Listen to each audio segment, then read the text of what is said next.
Good afternoon, everyone. Thank you for your patience. We started 15 minutes.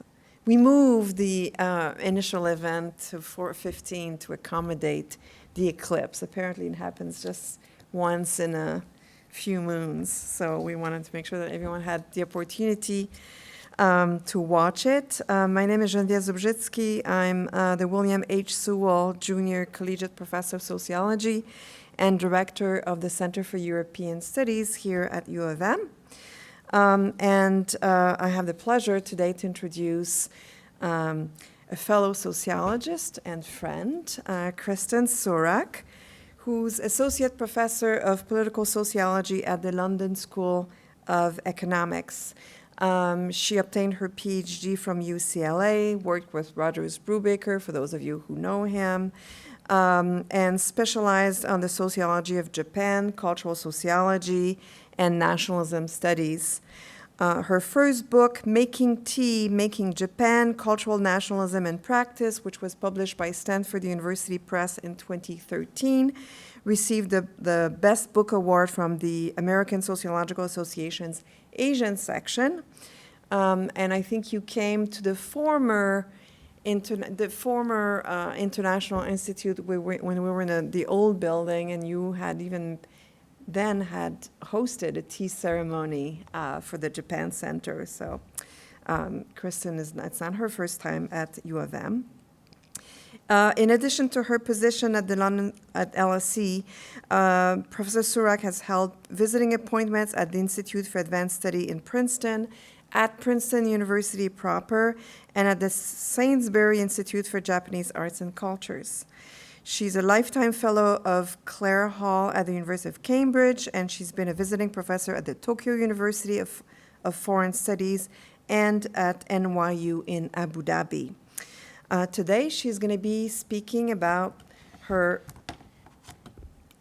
new book, The Golden Passport, Global Mobility from Millionaires, for which she has done extensive fieldwork across the globe. And she will tailor the lecture more specifically to address how the EU, or it's a question mark, can the EU shut down the sale of citizenship, unpacking the geopolitics of the global market in global passports. So that I please invite you to join me in welcoming Kristin Surak. Thanks so much. So thanks so much for coming out here, despite all the excitement with the eclipse and everything else. Hopefully it'll be a fun afternoon exploring a world that many of us don't always think about, namely the global market in the sale of citizenship. And I'll talk a little bit about how this works, as well as what it tells us about what goes on in globalization today. So it's a little niche, but let me give you a sense of what I'm talking about when I talk about this world of citizenship by investment or golden passport. So if any of you ever fly British Airways, you may have already encountered it, namely in the in-flight magazines. They always have an advertisement for citizenship for sale, which is now, post-COVID, been moved actually to the video screens as well. If you take that British Airways flight and go then to, say, the country of Antigua, and this is the immigration booth in Antigua, you go through there, and right above there's even a sign for citizenship by investment, like the country, become one of its own. There's even massive trade fairs in global hubs where you get both governments and service providers sort of offering their wares, and potential investors or buyers can go around and compare options that are out there or available. There's even big gala events like, and here's actually the head of the citizenship by investment units of 5 Caribbean countries describing what they have on offer. And then there's even things like big gala events. This is the Global Citizen Forum, which took place in some geodesic domes that were erected on the Adriatic coast in Montenegro a couple of years ago, where people like Robert De Niro came out and pitched citizenship in the Caribbean and proclaimed the need to have global citizens with the sort of entrepreneurial skills that we should all share. So it's kind of an intriguing phenomenon, this world of citizenship by investment, because citizenship is so often seen as basically a sacred bond between sovereign and subject. But or even sort of a key nexus of political belonging, or it's often seen as a fundament for making claims to various rights. But states are now selling it. So what I do in this book is basically unpack how this global market works, including, the politics and geopolitics, the economics of it, as well as the social issues that come along with it too. And I look at how it's possible in the first place. How can one sell citizenship? Why states would do it? Why people would want to buy it, especially in what are often fairly peripheral countries. And then I look at what this tells us about globalization today. And I argue that looking at this world of golden passports enables us to reconsider some of our very basic assumptions about, the way the world works, about the relationship between states and markets, about the influence of geopolitics on core sovereign prerogatives, and about the complex layering of global inequalities, and even just what citizenship is and what it does in a globalized world. So before I go into too much detail about these ins and outs, I should probably explain, what am I talking about? What is a golden passport, or what is citizenship by investment? Now, this is a field that often gets described as cash for passports, but it's really not that. It's really much more. And so in thinking about what I mean by citizenship by investment, it's also important to distinguish it from two neighboring phenomena. So, obviously a sovereign can grant citizenship to whomever it wants in a discretionary manner. There's even very little in international law that impinges on what sovereigns can do. So for example, New Zealand decided to make the founder of PayPal, Peter Thiel, a New Zealand citizen, after he spent a couple of days there and donated to an earthquake relief fund.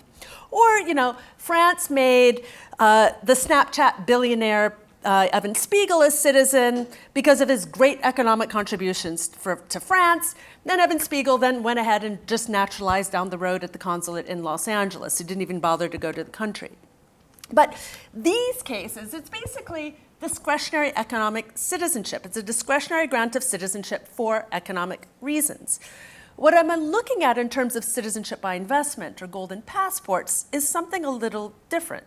So these are government programs that grant citizenship based on a predefined investment. Usually it's real estate or particular businesses, or based on a monetary donation to the government, set amount. And the cost is somewhere between $100,000 to about $1 million. But these are programs with set price points, specified investment types, very clear time frames.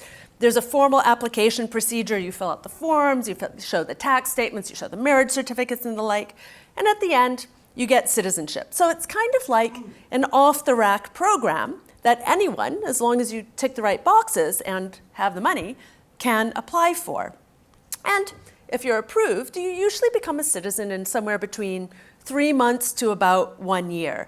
And in many cases, without even ever visiting the country. And in fact, most people doing this try to avoid going to these places if they possibly can, in part because it's the money and not the person that needs to be resident for this to work.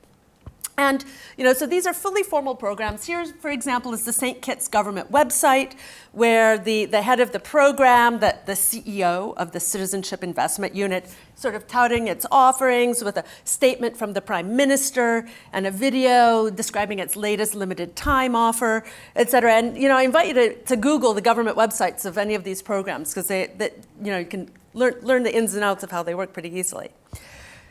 So in thinking about what this citizenship by investment golden passports, it's also important to distinguish them from golden visas, or residence by investment programs. These are programs that you can find all over. Portugal has one that's pretty well known, Spain, Greece, the US, Canada did for a very long time. In fact, about 60 countries have these, where you invest in a country and you get residence. But here it's residence, it's not citizenship that's on offer. And there's a pretty big difference between those statuses. So citizenship is inheritable, whereas residence is not. Citizenship can give a person access to a passport, whereas residence is just a visa in a passport. And citizenship usually comes with a much wider array of rights, and it's much harder to lose as well. So it's very sticky, both across time and across place. So that's what I'm looking at in the book. Not the golden visas, not the discretionary grants, but these formal kind of off-the-rack programs. And what I do is I unpack how this market works. So basically, all of this is based on a lot of field work I did, putting my very privileged passport to pretty hard work, traveling around to 16 countries on 4 continents, and talking to about 500 people, talking to the lawyers and service providers, the government officials, the wealthy buyers, locals, journalists, everybody I could get my hands on. And I put together a new data set with all the numbers that I could find on the programs over time to trace how they look quantitatively as well. And out of this came this new book. And what I'll do is kind of go through a couple of highlights of it and focus a little bit more on some of the dynamics going on within the EU, which has made a lot of noise and been quite an active player in the scene as well. So in the book, I start off looking at how is this possible in the first place, looking at these origins. Now, part of this is theoretical, where I unpack the challenges that are inherent to building any kind of market around a sovereign prerogative. Markets where the sovereign or the state is not only setting the rules and managing the game in that sense, but also producing the good. And because they're doing both those roles, it can generate conflicts of interest or the threat of effectively sovereign default, which can happen in citizenship if the next government comes along and just basically cancels it all, says that was illegally done, gets rid of the passports, and that's it. The status is null and void. And this used to happen all the time. So in the book, what I do is I trace how the market was able to form out of a much murkier scene of basically passport sales that emerged in Hong Kong in the 1980s and 1990s, when it became very clear that not only the new territories, but Hong Kong Island proper would be going back to China. There was even a popular magazine at the time, The Emigrant, describing all sorts of options to people, as well as a lot of dodgy stuff that was going on too. You could go up to an embassy, find the right person, buy a passport, et cetera. Some governments kind of had this, but one branch of the government wouldn't know what the other branch was selling, and the money would never end up in the country either. And then sometimes new governments would come in and just cancel all the passports, and that would be the end of it. So this was kind of the scene, so there was demand for this, but there wasn't stability or predictability that was needed for the market to grow, because market actors needed to have some sort of way of holding potentially the state to account against this threat of sovereign default, canceling it all. And so what I trace in the book is how the private sector goes in, starts partnering with states, and they create basically divisions of labor and forms of external oversight so that countries could offer a product with some credibility, some longevity, something with a future, where you're not just going up to the sovereign cutting a deal. And it's also no longer just passports on offer, but full-on citizenship, this kind of very sticky, lasting status. So formalizing these into programs with set application procedures, external oversight, multiple actors involved in the division of labor to create or attribute this status, made it into a scalable product that was standardized, calculable, and that basically anyone could apply for. So it became a policy model that spread in many places across the world. So if we look at countries that have legal provisions that facilitate citizenship by investment, invest a set amount, generally in a particular mode, and you get citizenship in return, it's actually quite a lot. It's around 20 at this point in time. And I look at how the private sector would go in and lobby governments to create programs. And here we can see the main ones. Most of the legal provisions that are out there on paper have been, about half of them have been around since 2013. That's when they really begin to take off. Usually in former British colonies, because they have common law provisions, something of an offshore or finance industry. But interestingly, this has been changing too. So we've seen the spread of citizenship by investment programs in much bigger countries. Turkey, Jordan, Egypt, even Russia has this sort of legal provision. But the legal provision is not the same as having a very active program that's naturalizing a few hundred, if not a few thousand people through these channels each year. So if you look at actual approvals, and these are numbers that go up to 2019, because COVID-19 really had a big impact both on demand as well as government processing, and those numbers are only beginning to come out. And it's only beginning, I don't have complete numbers for the world in the same way I do with this, but here you can see that it's really only about 9, 10 countries that do sizable approvals each year. There's 5 in the Caribbean, five microstates in the Caribbean, as well as Cyprus. Up until 2020, it ended its program, Malta as well, then Vanuatu and Turkey. And Turkey has really taken off, largely because it dropped its price point to be quite competitive against the golden visa options in the EU as well. So in the book, I unpack that history, the development of these programs in the Caribbean, the spread to the EU, the recent risers like Turkey, as well as trace some of the failed cases, the ones that never take off, or the ones that crash, for example. What's Egypt doing? It's basically nationalizing foreign wealthy wealthy foreigners who've been in the country usually for decades, but have few other options for becoming citizens. So the result then is about 500,000 people, or 50,000 people, 50,000 people each year get citizenship through this route. And that's because it's citizenship, you can bring your family members along. So there's usually about 1.7 family members added to each application. So 2.7 people get citizenship on average for each investment that's being made. So, and what they're getting out of all of this is, of course, citizenship, but it's not how we usually think about it. So we often think about citizenship in terms of the rights it gets a person within a country. And this is what the vast majority of the literature on citizenship and rights is really looking at. But what's interesting is that the value of citizenship as a commodity in this world is based on the benefits that it gets a person outside of that country in other places. So, it means that, for example, being a citizen of Antigua is not about what it gets you in Antigua, it's about the visa-free access it gets you to the Schengen zone in Europe. Or it can even be about what it gets you in terms of banking possibilities in Dubai. And that's what buyers seek. It's not just the benefits within a state, but the benefits gained outside of a state. Visa-free travel, lower import taxes, the right to reside and set up a business in different parts of the world. And because of that, because those benefits are secured by treaty, it means that foreign powers get a lot of influence over the value of a country's citizenship.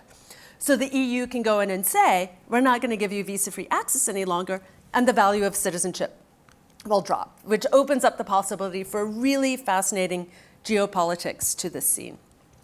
So unpacking this a little bit more, we can think about the potential big players beyond the countries that are issuing citizenship through these ways, and basically stake them out as there's the European Union, there's the United States, there's China, and then there's big supranational organizations, often loaning money to these countries, like the IMF or the OECD, et cetera. Now, what's been interesting in looking at this kind of array of potential external actors or factors that can influence these programs, the EU has been making the most noise about them. So obviously, when we talk about the EU, it's a big set of institutions.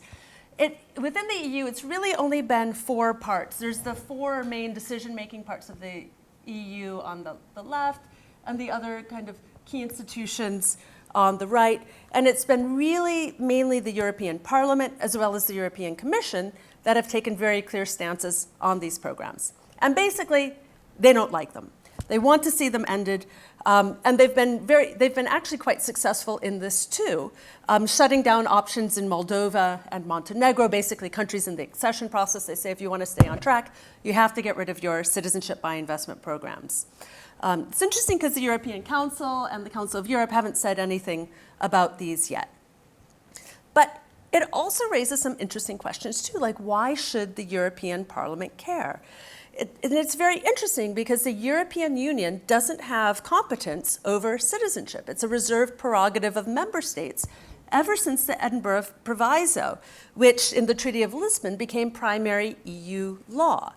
And it's been interesting to watch this development over time because back in 2011, when Viviane Reding was vice president of the Parliament, she said even clearly that the Parliament cannot take a stance on Cyprus's program because it's not a competence, it's not within EU competences. And it's interesting too that in the spring 2019 Cyprus bailout, including the famous haircut, when everybody with deposits worth more than, if I remember correctly, 100,000 euros lost those, Cyprus began offering citizenship as a consolation prize to anybody who had lost more than 3 million euros in it. At that point in time, the European Union said absolutely nothing.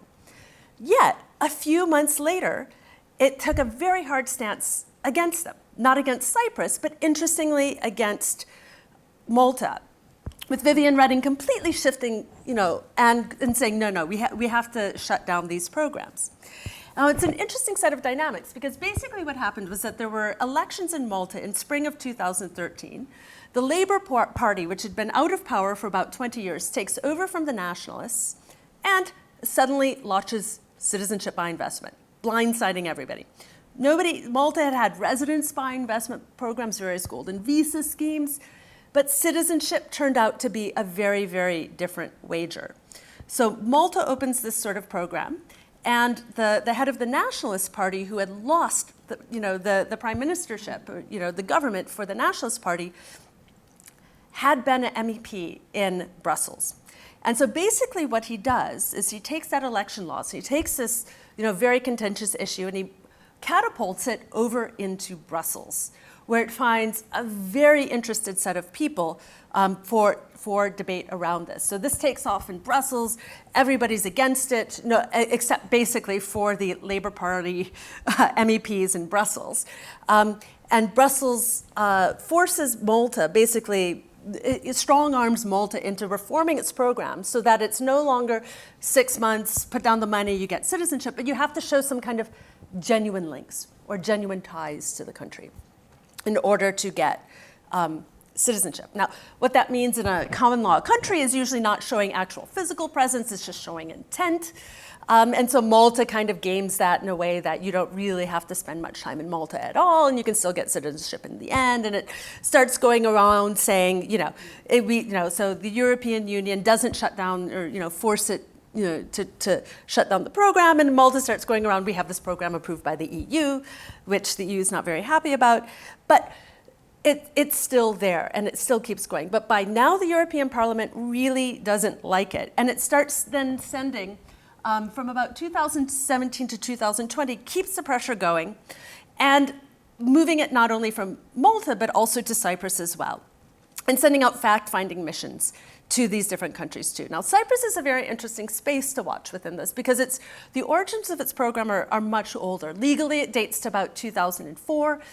With a set price point and a set investment type, it dates back to about 2007, which interestingly was put into place by the Communist Party. And even though Cyprus has 7 main political parties and there's regular turnover in government, they all keep the program, keep it going. It's interesting too in Cyprus because the government ran the program, it ran it through its general naturalization channels. You don't see a lot of private sector involvement in the same way as you do in the Caribbean or with Malta as well. And it was just kind of a government run thing. But what's interesting in looking at all this EU pressure going from 2017 to 2020, asking for various reforms, it was basically the EU starts telling Cyprus that it needs to adopt many of the good practices that ironically were developed by private sector actors in order to formalize the programs elsewhere. So things like licensing the agents who submit applications, and then you can revoke the licenses if there's any problems with the applications, or rolling out a code of ethics, or using professional due diligence firms in order to run the background checks, or having heightened checks on the source of wealth and sorts of funds, and having a dedicated unit within the government to vet the applications, having an external oversight board. All of these were things that the private sector had rolled out to get legitimacy for the programs elsewhere. So you had, on the one hand, the European Union or the European Parliament railing against private sector involvement in the issuance of citizenship while pressuring Cyprus, almost as an unintended consequence, to start doing everything the private sector was telling governments to do in getting more private sector involvement. So what was interesting within this then, in 2020, some Al Jazeera reporters did an incredible expose of corruption within the Cypriot program, undercover cameras. It's very entertaining to watch as well. And Cyprus shuts down its program in result. The corruption went all the way to the top levels of government, and this is still going through the courts in Cyprus. EU continues to pressure Malta as well, and sends a notice to both Malta and Cyprus to end their programs, and now has taken it to the European Court of Justice to see if it can actually claim jurisdiction over it. Now, what's interesting as this moves through the European Parliament is that it's largely well, it's interesting in terms of the European programs, because the ECJ, the European Court of Justice, for a very long time has been fairly expansionist in its interpretation of the various sort of legal domains that the European Union can claim jurisdiction over. But it still needs something in the treaties in order to justify that. And, and naturalization is not an EU competence. And so there's some interesting tensions in terms of the way that it can go in its ruling on Malta. And it'll probably be another 2 or 3 years before that comes out. What's also been interesting to watch within the European Union is that they're putting more pressure on countries with visa-free access to Schengen, in trying to get them to end their programs as well. And so as I'll go into a moment, for this very small Caribbean countries, this is a big moneymaker. It's serious money for these countries, and they're very, very concerned about it. It's interesting, though, too, because there's also a lot of symbolic politics involved. And a lot of this pressure is largely unnecessary. So if you're applying for the Maltese Citizenship by Investment program, you have to show that you've already received a Schengen visa, that you've already been approved for entrance into the EU. If you're applying for one of the Caribbean programs, you have to show that you've never been refused a Schengen visa in any of your applications as well. And then on top of it, the EU has been scheduled to roll out ETIAS, very similar to the ESTA waiver that the US does. So if you're flying to the US and you're not a US citizen, you have to, every 5 years, I think, apply for a waiver, even if you're from a visa-free country, directly from the US government. So the European Union is rolling out the same thing, which will give the EU final say. Even if you're from a country with visa-free access, they'll still get final say on whether you can enter it or not. Still, the EU has been putting pressure on these countries to shut them down, I think because largely the symbolic politics sounds really good. The core rallying cry is European values are not for sale, which I always have kind of a hard time getting my head around and trying to understand what that really means in this context. But it's an interesting space to watch because there's a lot of movement going on here now. Even just a couple of years ago, members of the European Union were going down to the Caribbean to investigate what's going on the ground there. But in terms of the geopolitics, so the EU, mainly the Commission and the Parliament, have been making a lot of noise about this. The US is really the big backroom player. So the EU, interestingly, the Parliament especially, has been leaning on the IMF and leaning on the OECD to produce reports and come out against this as well. IMF is generally kind of neutral. It sees it as much more pragmatic economic terms. OECD recently issued a report on them as well that was also much more pragmatic than a lot of the EU stuff. China doesn't really do much in this space at all, but the US is the real key backroom player, and it's much more important than the EU in all of this, even though the EU gets a lot of attention. And that's basically because the US takes its own geopolitical interests and its own border policies, and basically transposes them onto the naturalization policies of these other countries. So it's able to get a say in who gets to be a citizen directly. And it does this in a few ways. So one is the US gets influence over approvals, basically through vetting. So in the Caribbean, as well as Malta, Malta is the only country selling citizenship that also has visa-free access to the US. All these countries run their final lists past the US, which can reject people from them without giving a reason. Governments can then decide, do they follow that or not? And that can vary government to government, but the US gets to know who's on those lists. The US also tells governments which countries they can or cannot accept applications from. So for example, when Trump was president, he imposed his quote-unquote travel ban list. The core market, the Caribbean countries and the Mediterranean countries, fell in line and stopped accepting applications from the US travel ban list. Same thing has happened more recently with Russian citizens. The US will still issue travel visas to Russians, the US will still naturalize Russian citizens, but it's told these countries that they can't accept applications from Russian citizens any longer, and they've fallen in line as well. And then finally, the US has a brake pedal in the form of the US dollar, which in terms of global financial flows end up getting cleared in New York. And what this means for very small economies, especially in the Caribbean, is that it can really gum up transactions and in fact, hold up financial transactions coming in or out of the country, done in US dollars for months at a time.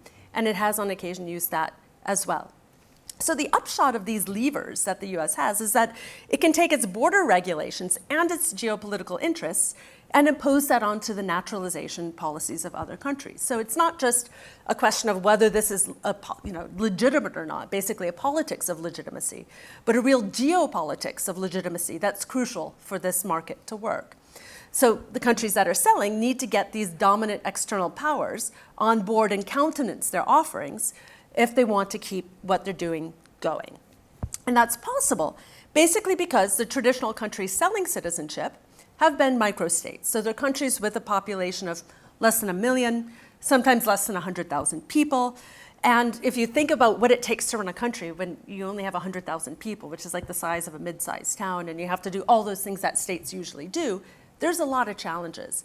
And within that kind of context, the possibilities of selling citizenship are absolutely huge. So if you look at the stakes for these countries, especially the microstates that are under the EU influence at this moment, this is GDP, and there's the 5% mark of GDP. These are the main countries doing approvals. The blue bar are sales based on minimum investment amount by number of approved applications. Blue bar is before COVID. Orange bar is the numbers I've been able to get since COVID. And you can see that, Grenada, Vanuatu, Dominica, St. Kitts, it's more than 5% of GDP. Even in Dominica and St. Kitts, it can be as high as half of GDP. It can be a massive, massive moneymaker for a country.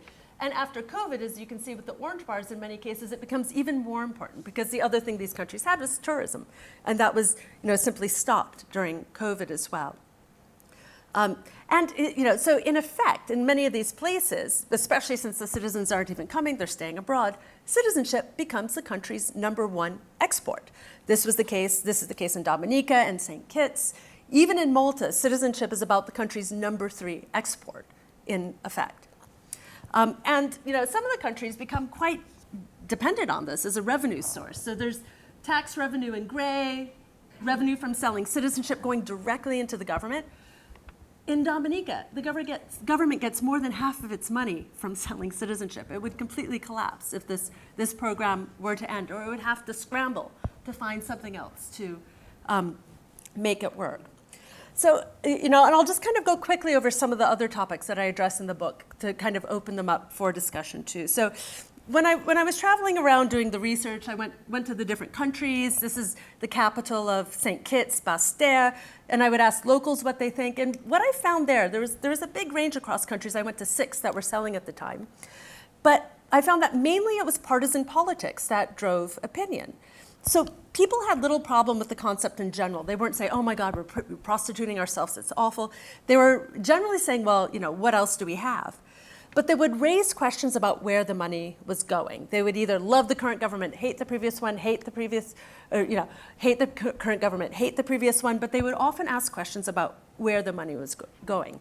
And that's because often the development possibilities aren't fully realized. You can get people investing in real estate, which is basically buying a room in a hotel that gets sold out and turned into tourism infrastructure that can generate local jobs, and you see a good example of this at top. But you can also get developers that throw up a foundation, some walls, and a roof. They get a tranche of money from the government to do that, start building, tick some boxes, get a second tranche of money, and then disappear. So you get these kind of rotting skeletons that don't really do anything for a country as well. And part of that's because there's a lot of kickbacks and commissions that lubricate the supply chain, which you can trace out here. A lot of people think they're just going to an agent and talking to a person, and they're going to get them the citizenship and all of that. But usually that person is passing that application file down through a couple of different agents. including an agent that will put together the application file because they know what the paperwork's supposed to look like, then an agent in the country that's selling citizenship who takes it to the government, and they kind of manage or watch that process of approval. And of course, there's commissions and fees going down, that's in red all the way.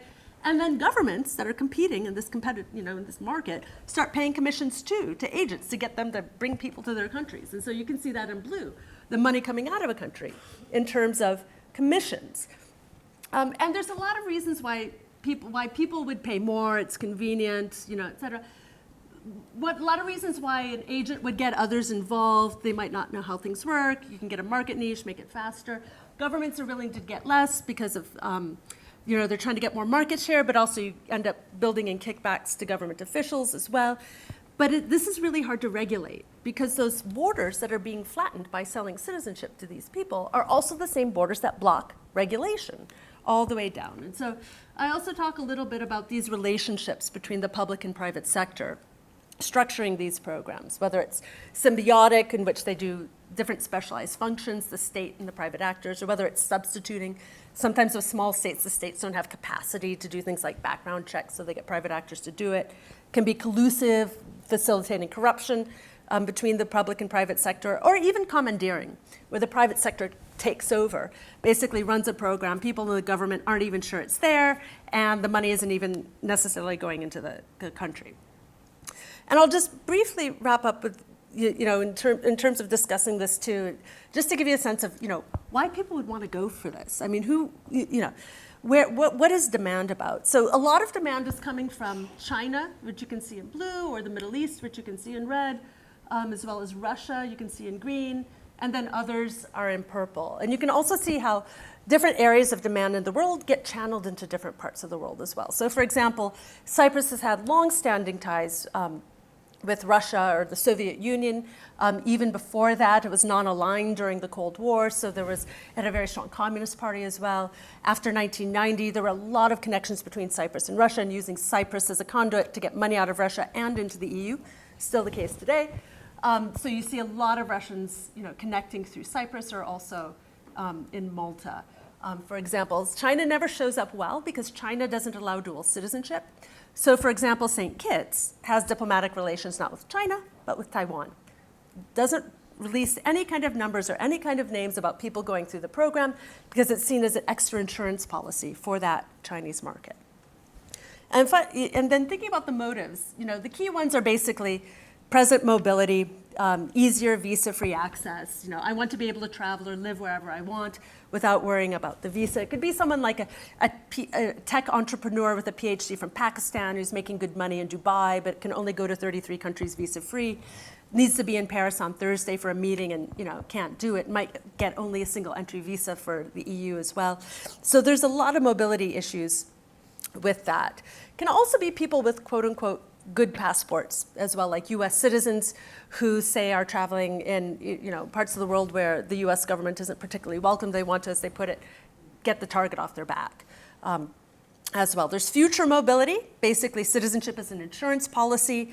You don't know what Xi Jinping is going to do next. You don't know what Erdogan is going to do next. You don't know what the next US president is going to do next as well. As one person put it, under an authoritarian regime, the key thing is to retain flexibility. But interesting in this space is there's been a huge increase in quote unquote Armageddon Americans who don't know, are unhappy with the Democrats, or unhappy with the Republicans and what's coming down the road, unhappy with the way that COVID was handled, either positively or negatively. And most of the times it's just a lifeboat. People aren't looking to move immediately. It's just an insurance policy or a hedge. People will talk about lifestyle opportunities. One person, his parents are fairly wealthy. They bought him citizenship for his employability within the EU.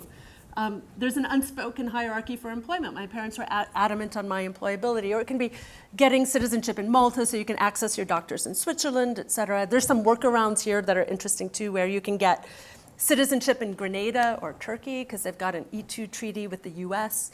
And if you're a citizen of Grenada or Turkey and you capitalize a business in the US at $200,000 or so, you can get a residence permit for the US.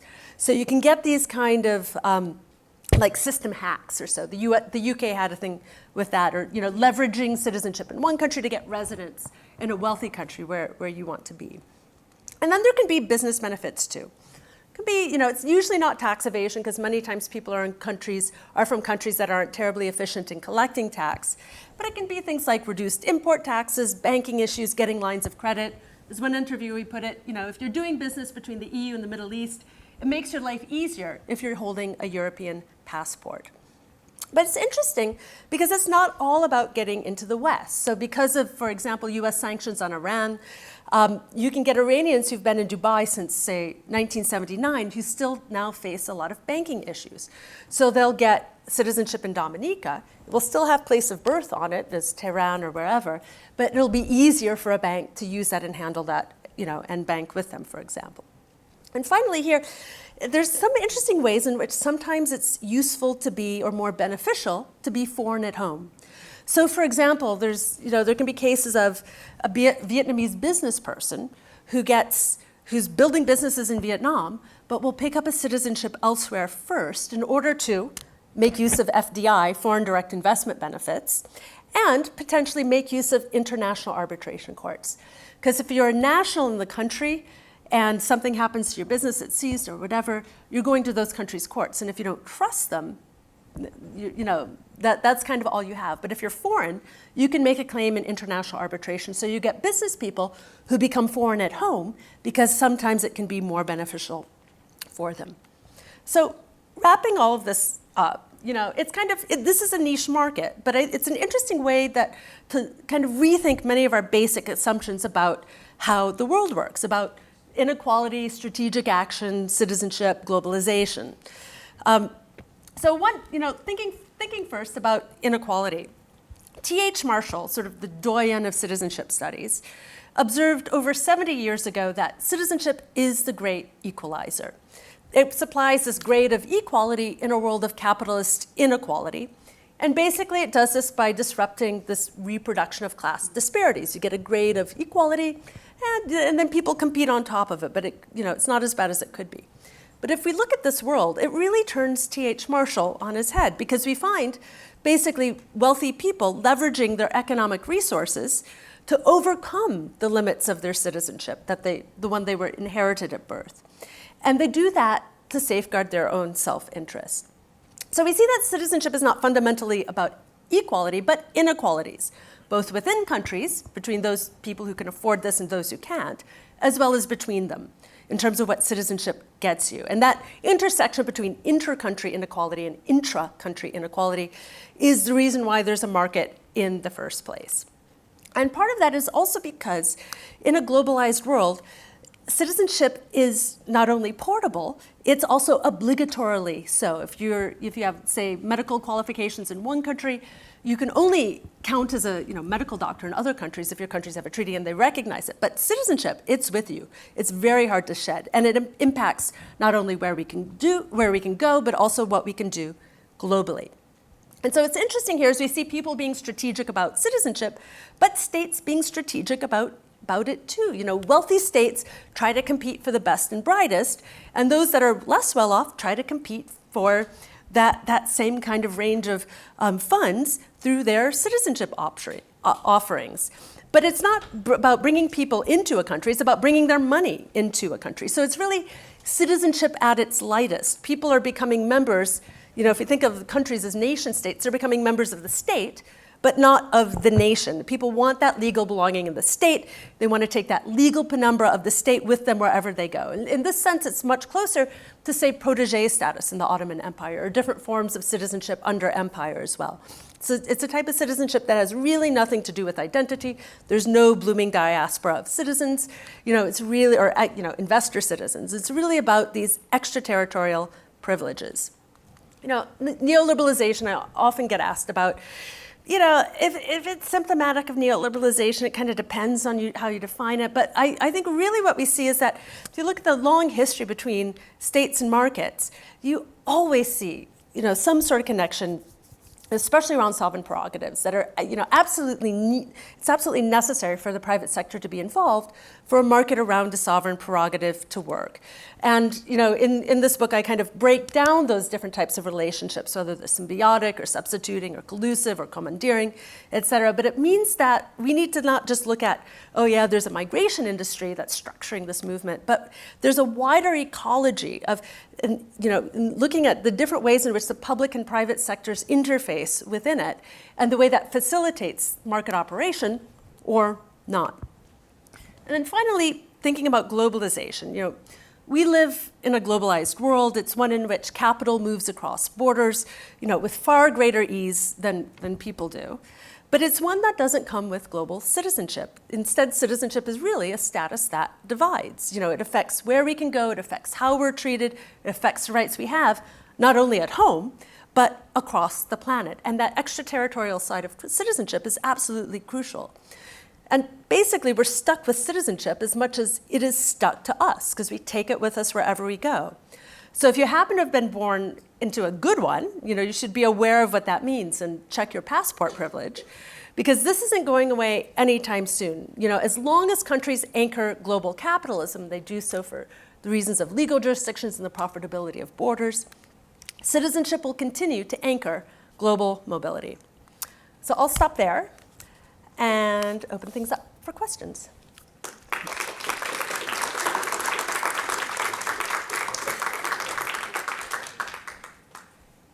there are two microphones. People can go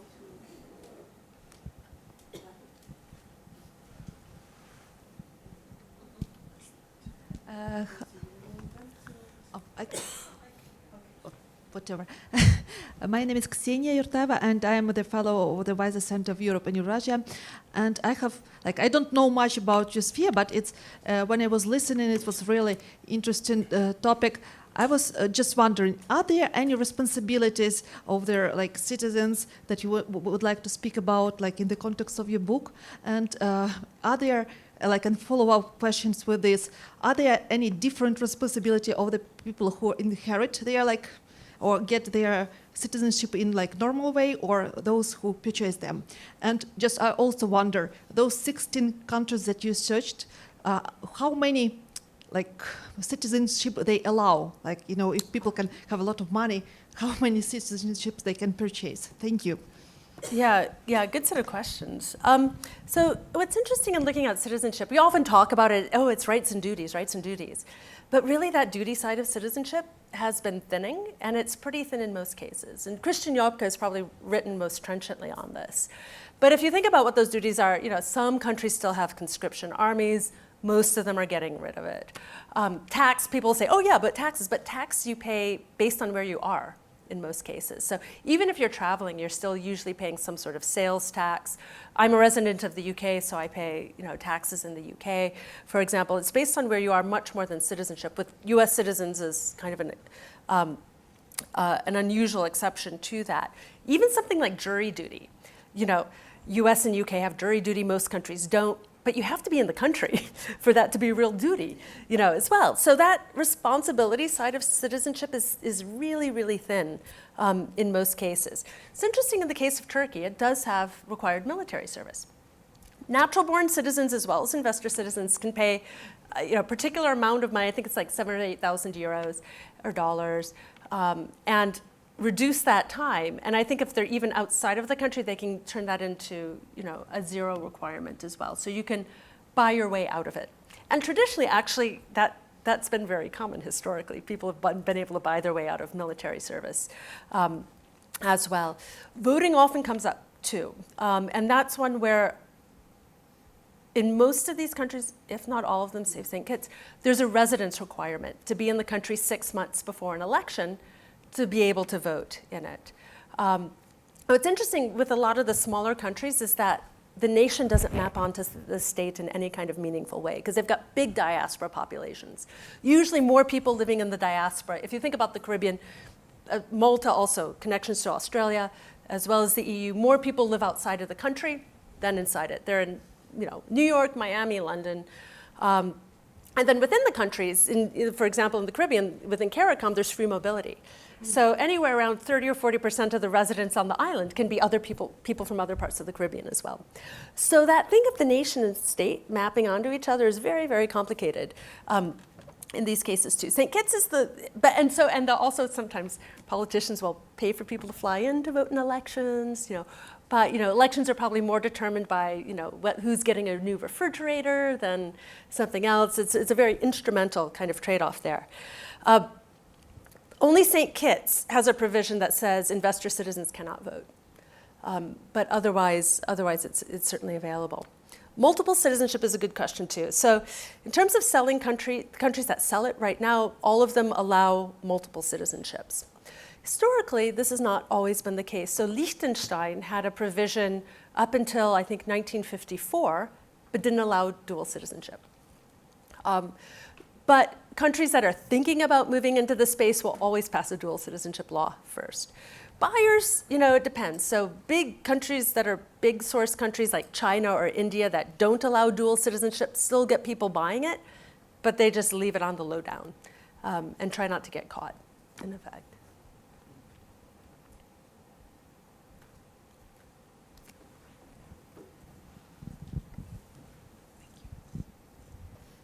Thank you. This was a really good talk. I had a couple of questions.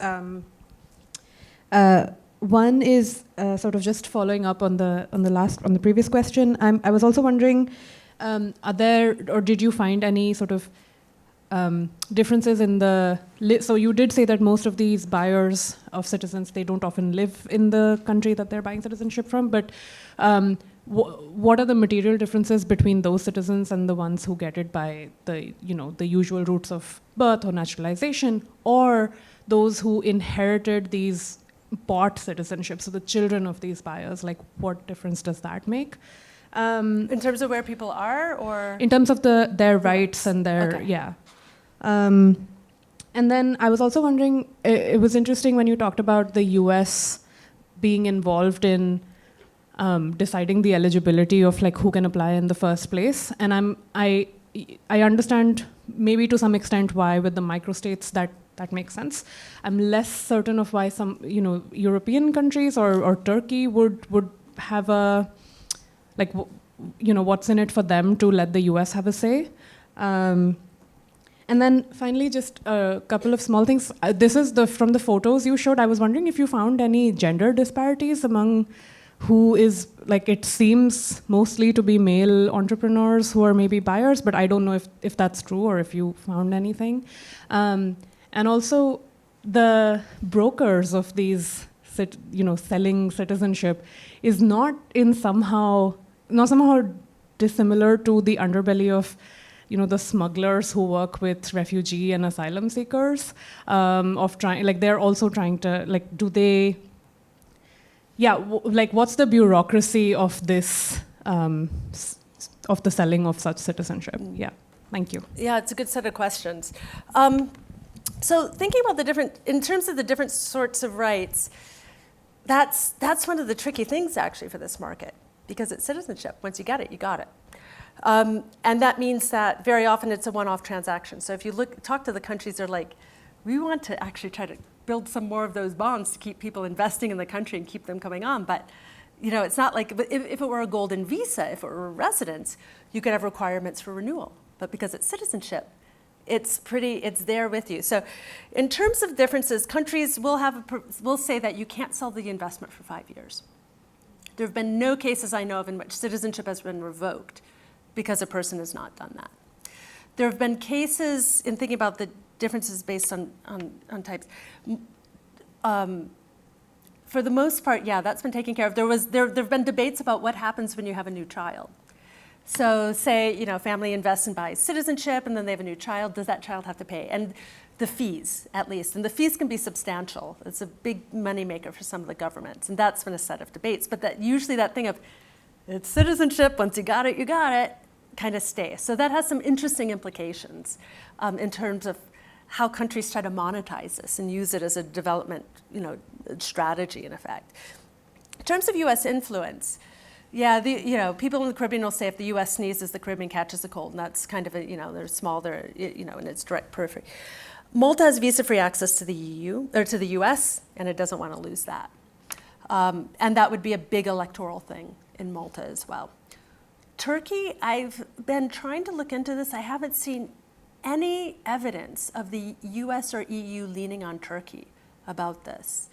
Part of that is Turkey doesn't have visa-free access to Schengen, although interestingly, it's half the global market right now, in part because it's better than an Iraqi, or Iranian, and Afghani, Syrian passport.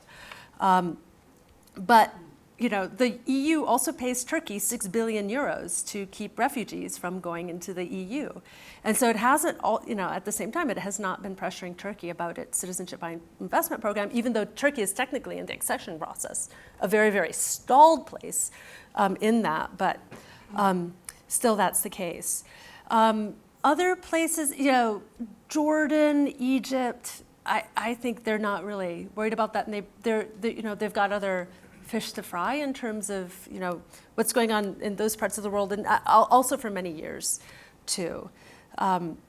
So yeah, there's a sphere of influence, and then it definitely gets fuzzy going over time. In terms of gender disparities, the main way that I've seen it is, and it's getting harder and harder to do this because of international pressure, shutting this down as an option. But what sometimes people would do is, so very, very often these are sort of heteronormative family structures of male breadwinner types in a family, and it won't be the male breadwinner who might have government contracts or something going on back home, or maybe something dodgy in the financial background, and they'll put the spouse, usually the wife, as the main applicant.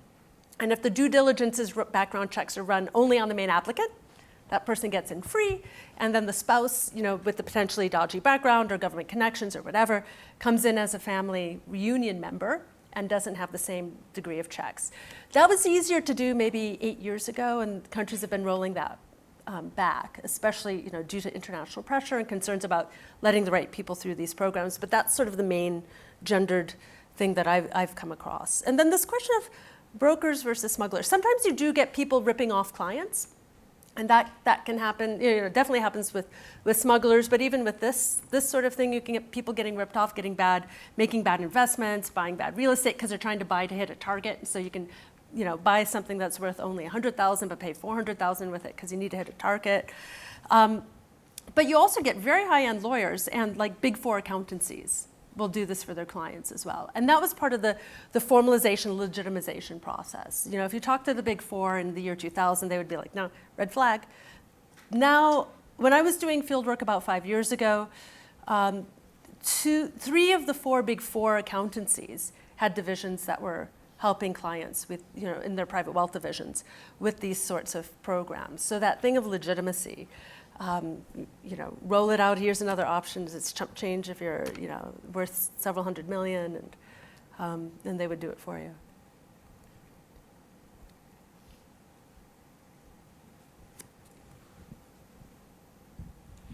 Thank you, that was really fascinating. And I have a question about, in this story, what are the governments and the countries of origin, or the ones that are, in a sense, losing these wealthy citizens to other countries, where, of course, multiple dual citizenships aren't allowed.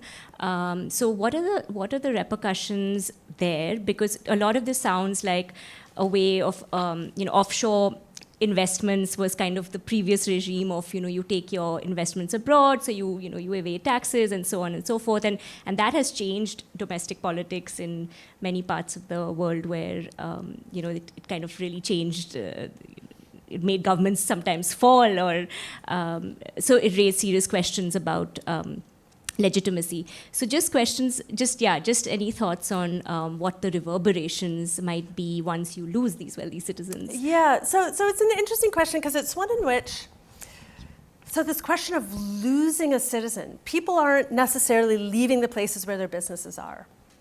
And so they're still retaining usually citizenship in their citizenship of birth, because that's where their business interests are. And they'll often have, better, for example, you can't own land if you're not a citizen in some countries, et cetera. The main exception to that are US citizens who will shed their citizenship, usually for tax reasons or for banking reasons.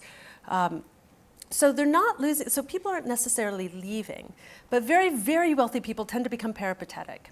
So they end up setting up bases all around, especially if they have businesses all around. They'll start, depending on the tax status or what's going on at home, they'll start being in no country more than 183 days each year, establishing residence in a country that's very tax efficient or whatever. And that can be a small part of it as well in terms of how people leverage that sort of thing. That's not the majority of what goes on with this stuff. In terms of what I'm looking at, it's generally more mundane. And there can also be the issue of foreign exchange controls. So for example, China doesn't allow a person to take out more than $50,000 each year. And there's lots and lots of ways that people work around that pretty regularly. But in terms of the investments coming through these programs themselves, it's really so minor, and the numbers are so minor that it doesn't have a big impact, especially in terms of these big economies. The only sending state that's really tried to do something at the national level has been Vietnam, which did pass a law saying that citizens cannot take money out of the country to invest in real estate and use that to get citizenship elsewhere. And that's the law. So obviously this was an issue for the Vietnamese government, and that's how it's tried to stop it. But it doesn't have any, what can it do in these jurisdictions abroad? And that's one of the interesting limits, because that's the borders of the state that, people are trying to smooth for these wealthy people, or wealthy people want smooth for them, are the same borders that make it hard for states to regulate across them.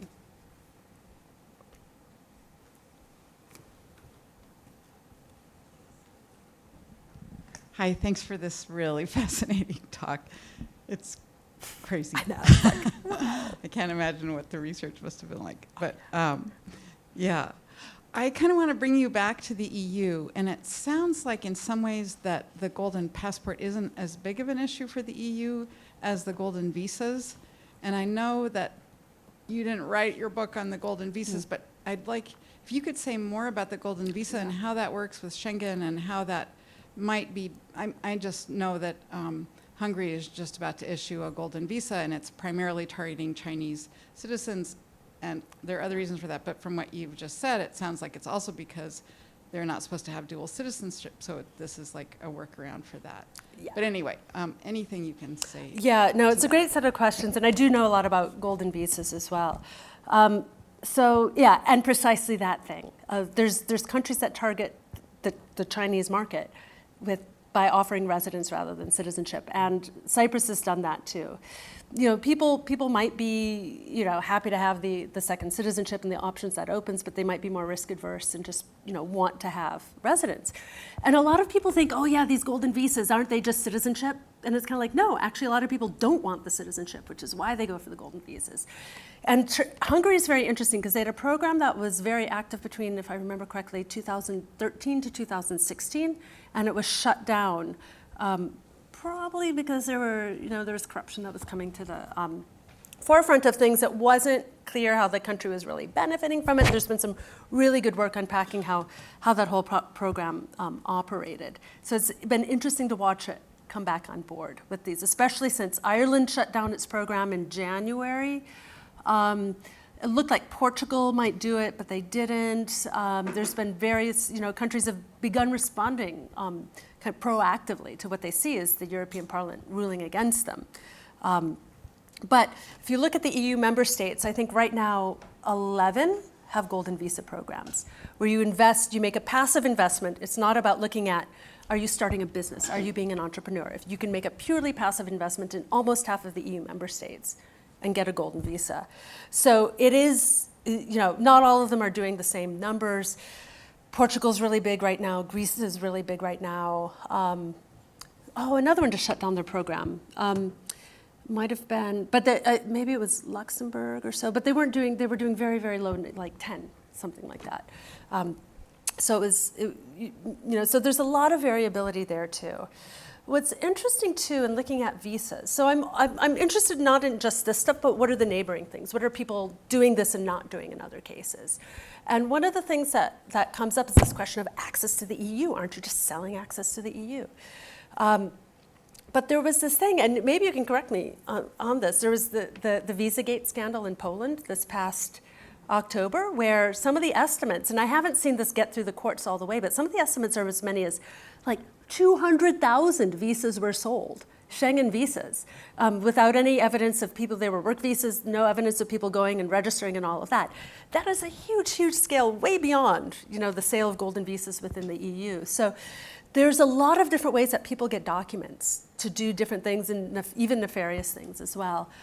So in thinking about the way that the EU is pressuring these programs in particular, and where the real risks in terms of, say, money laundering or, you know, carrying out criminal activities or, you know, whatever. I think there's a lot of other potential weaknesses that need to be addressed, as well.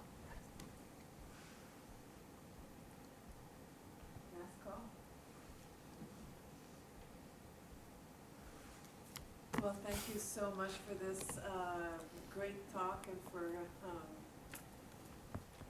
coming all the way to Ann Arbor on Eclipse Day. Thank you so much, Kristin.